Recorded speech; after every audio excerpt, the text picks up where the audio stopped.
আমি এখন কি করবো মিনু? আমি তো চোখ রাখতে পারি না। তুমি চিন্তা করো না। তুমি কি বলছো? আমি চিন্তা করবো না? এবার কি হবে দিদি ভাই? সোম তো চোখ আঁকতেই পারে না। চিন্তা করিস না ছোট, মিনু আছে তো, ও ঠিক সামনে নেবে। মিনু মিনু কি করবে? মিনু কি ম্যাজিক জানে নাকি? এই এত লোকজনের সামনে ওপেনলি কি করবে মিনু? সত্যি আমার খুব ভয় করছে, কি হবে এবার? আমার খুব টেনশন হচ্ছে রে, হাত পা একবারে ঠান্ডা হয়ে গেছে, কি যে হবে। আমি বলেছিলাম তো, ওই রুদ্রদেব খুব কড়া লোক, খুব। আপনাদের সময় মাত্র 30 মিনিট এবং সময় শুরু হচ্ছে এখন। আপনাদের আধ ঘন্টার মধ্যে মায়ের মুখমণ্ডলে চক্ষুদান করতে হবে এবং রং করতে হবে।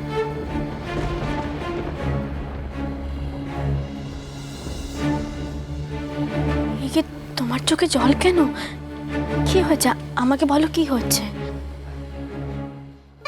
কি করবো মিনু? আমি কি করবো তুমি বলতে পারবে?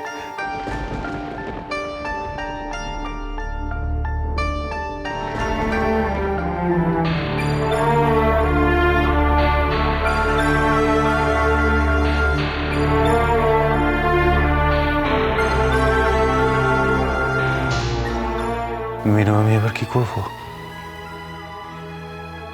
মিনু আমি কি কম্পিটিশনটা হেরে যাবো?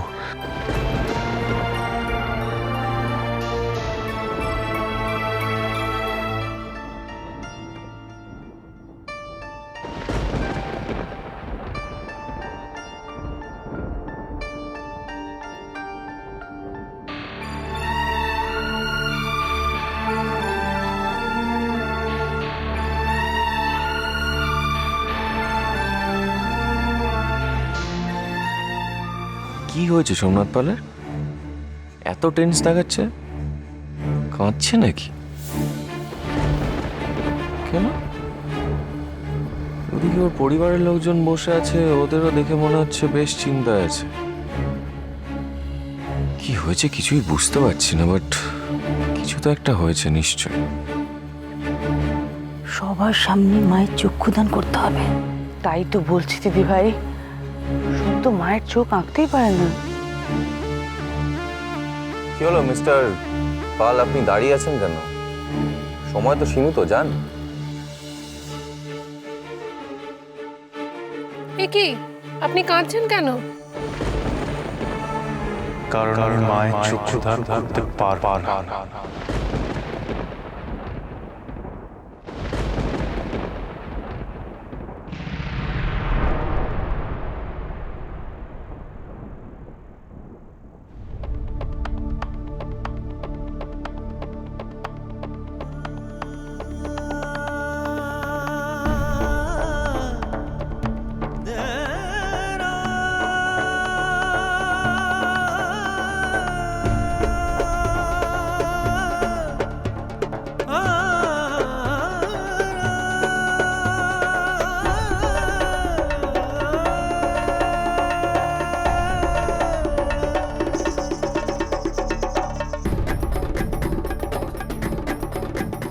আমি মায়ের চক্ষু দান করতে পারবো না, কারণ এটা আমার পরিবারের নিয়ম, কানুনের বাইরে। আমাদের পরিবারের পরম্পরা যে পর্দার আড়াল ছাড়া আমরা চক্ষু দান করি না। আর যেহেতু আমি আমার বাড়ির নিয়ম ভাঙতে পারবো না, আমি তাই এই প্রতিযোগিতা থেকে বেরিয়ে যেতে চাই।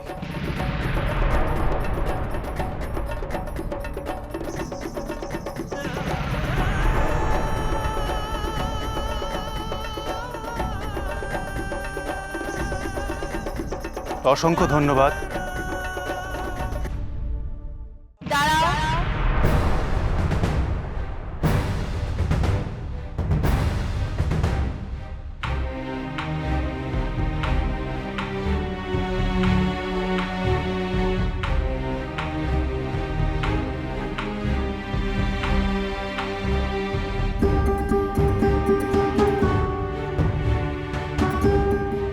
এসব তুমি কি বলছো? আমরা যদি হেরে যাই তাহলে আমরা টাকাটা কোথায় পাবো? আমরা কি করে আমাদের বাড়িকে বাঁচাবো? আরে সোম কি পাগল হয়ে গেল নাকি?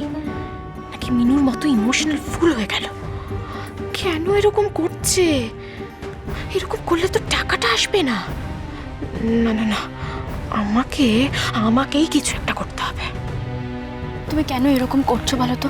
এরকম করো না, আমার কথাটা একটু শোনো। এতটা অস্থির হয়ে কেন পড়ছো? তুমি প্রতিযোগিতা ছেড়ে বেরিয়ে যেতে চাইছো? এরকম করো না, একটু একটু ধৈর্য ধরো, কোনো না কোনো উপায় ঠিক বের হবে, দেখো।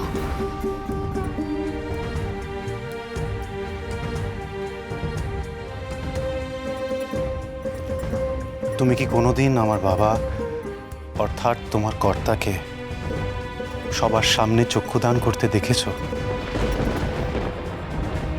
না।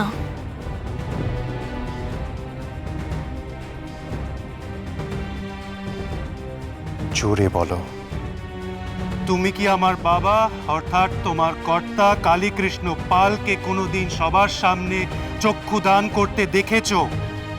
না।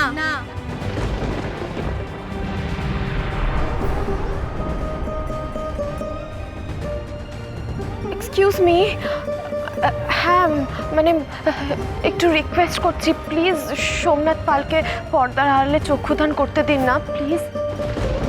জাহ্নবী কেন মাঝখান থেকে কথা বলছে? যার যেটা স্বভাব বুদ্ধি। কি হচ্ছে এসব? তবে কি আমার সন্দেহই ঠিক? আমি যেটা ভাবছি সেটাই ঠিক। কিন্তু ভাই, প্রতিযোগিতার তো একটা নিয়ম আছে, সেই নিয়মটা হলো সবার সামনে চোখ আঁকা। কিন্তু ম্যাডাম এই সিদ্ধান্ত তো আমার হাতে আর নয়। আমার পরিবারের সমস্ত বড়রা আজকে উপস্থিত। আমার জেঠুমণি, আমার দাদা, আমার মা, আমার বড় মা, ওরা যা বলবে আমি তাই করব। হ্যাঁ, এটাই সত্যি। নমস্কার, আমি ইন্দ্রনাথ পাল, সোমনাথ পালের দাদা।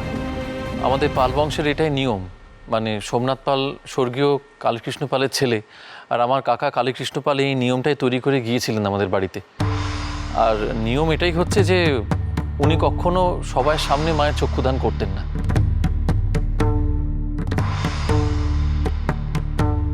হ্যাঁ, মায়ের চোখ আঁকার অনেক নিয়ম আছে। এতে ভক্তি, শ্রদ্ধা ও একাগ্রতার প্রয়োজন।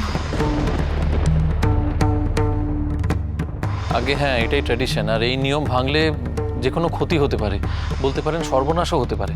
তাই বলে সোমনাথ বাবু আপনি লাস্ট রাউন্ডে এসে কম্পিটিশন ছেড়ে চলে যাবেন? আমার পরিবারের প্রধান আমার জেঠুমণি আজকে এখানে উপস্থিত, ওনাকেই জিজ্ঞেস করুন। জেঠুমণি, আমার কি করা উচিত? আমি কখনোই সবার সামনে তোকে মায়ের চক্ষুদানের অনুমতি দেব না। আমার ভাই এত বড় শিল্পী ছিল, সে যখন এ কাজ করেনি, আমিও করতে দেব না। কি হচ্ছে এসব? আমার প্রথম থেকেই একটা খটকা লাগছিল সোমনাথ পালকে নিয়ে, এখন তো সেটা আরো দৃঢ় হয়ে যাচ্ছে। সোমনাথ বাবু তো কালীবাবুর ছেলে, আর কালীবাবুকে আমরা অনেক দিন থেকেই চিন্তা। এবছর পুজোতেও তো আমরা সোমনাথ বাবুর হাতের কাজ দেখেছি, তো পর্দার আড়ালে সোমনাথ বাবুকে চোখ আঁকতে দেওয়া হোক। কিন্তু এটা তো প্রতিযোগিতা, প্রতিযোগিতার নিয়ম তো মানতেই হবে।